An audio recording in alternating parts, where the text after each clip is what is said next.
dipersembahkan oleh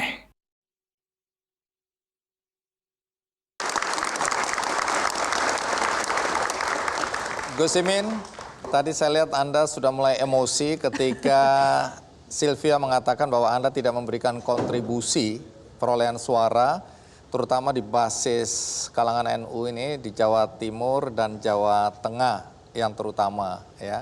Anda kayaknya nggak tenang duduknya tadi saya lihat. Tapi ada satu hal yang perlu jadi perhatian dan ini jadi pembicaraan ketika pasangan Mas Ganjar dan Pak Mahfud dideklarasikan. Di situ semua orang langsung tahu bahwa Pak Mahfud dipasangkan dengan Mas Ganjar untuk merebut suara Nahdliyin. Kemudian orang menduga-duga kalau saja Pak Prabowo menggandeng Mbak Khofifah, semakin berat posisi Anda untuk bisa menarik suara Nahdliyin, terutama di basis-basisnya di Jawa Timur dan Jawa Tengah. Sampai di sini, seberapa yakin Anda punya pengaruh untuk mendapatkan suara kaum Nahdliyin ini? Ya, yang pertama soal survei ya. Survei ini sama dengan Mas Anies, buat saya menguntung. Anda duduknya agak tenang dikit, Anda.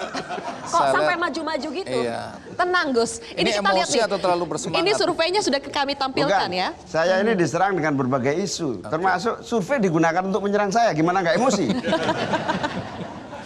Tapi bukannya tadi minta diserang, makin diserang katanya makin semangat. Iya. Ya Ya, kan? namanya emosi juga harus perlu juga. Gitu. Oke, silakan dijelaskan. Jadi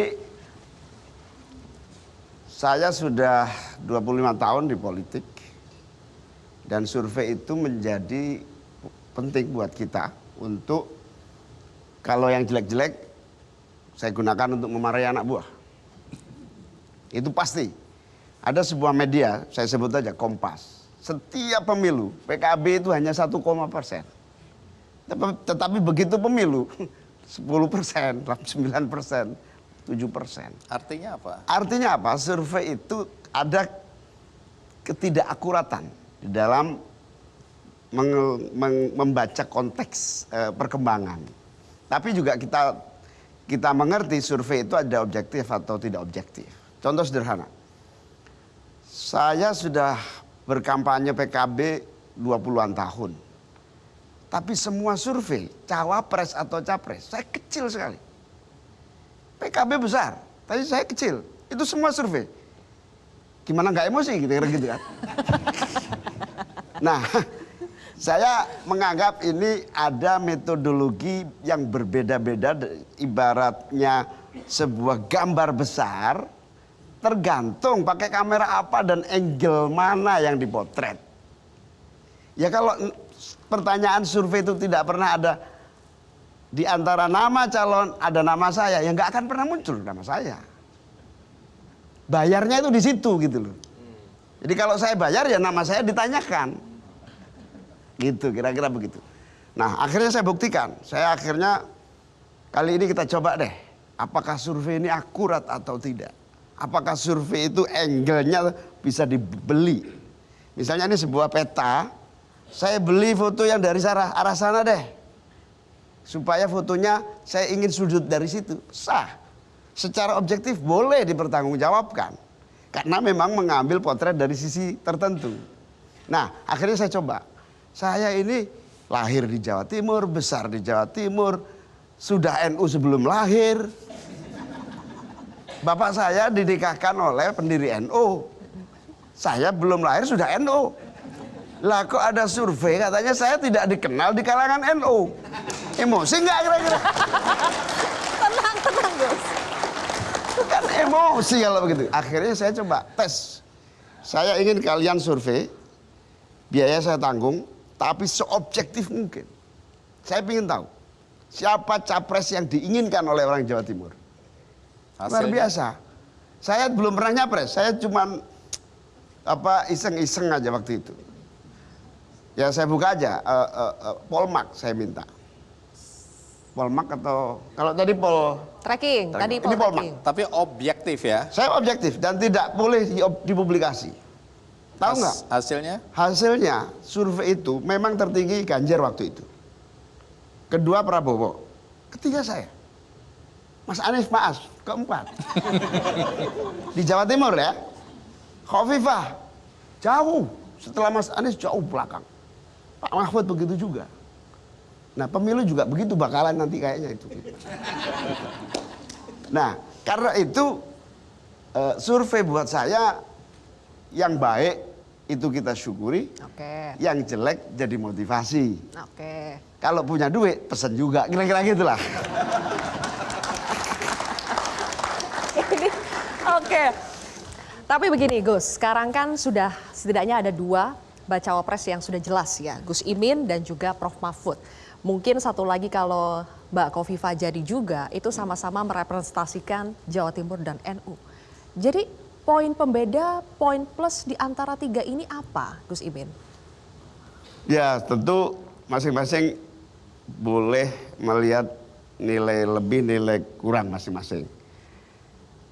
Nanti kalau saya yang menilai tentu nggak fair, karena saya sama Mas Anies merasa paling ganteng di Indonesia gitu kan. Nah itu subjektif saya gitu kan.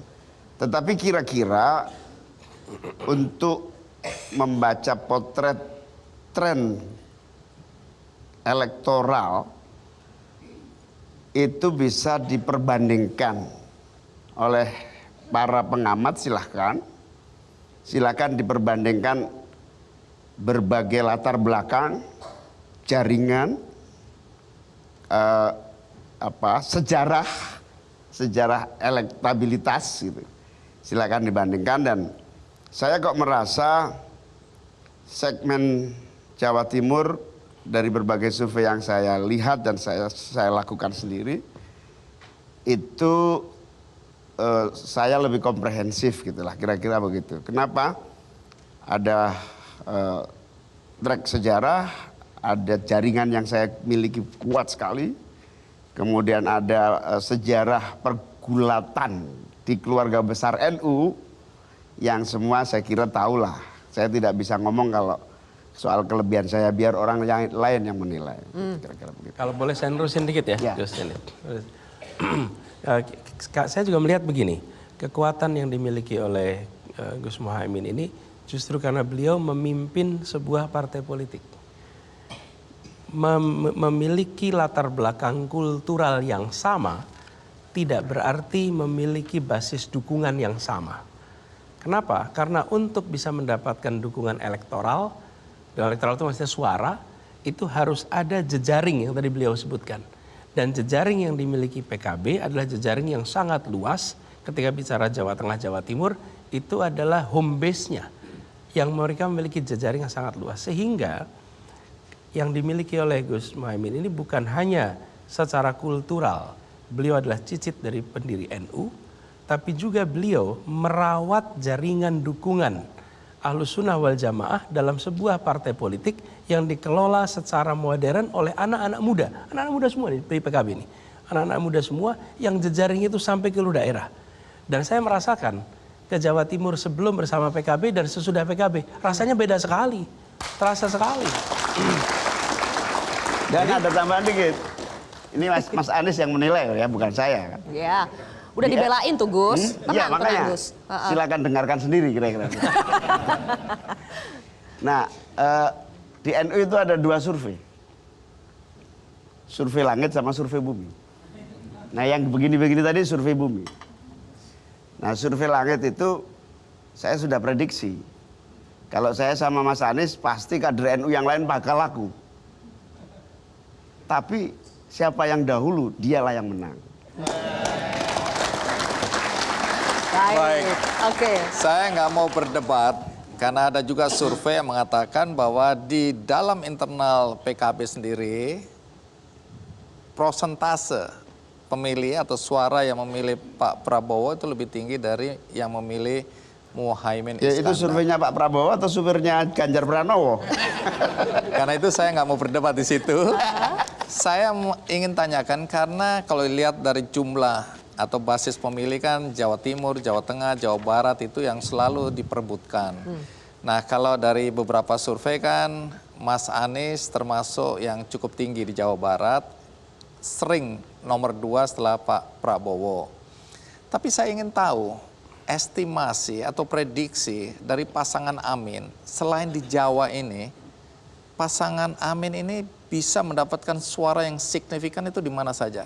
Estimasi atau prediksi? Oke, sebelum dijawab lagi nih Mas Anies dan juga Gus Imin, kita simpan dulu. Kick kontroversi akan kembali sesaat lagi pemirsa. Tetap bersama kami.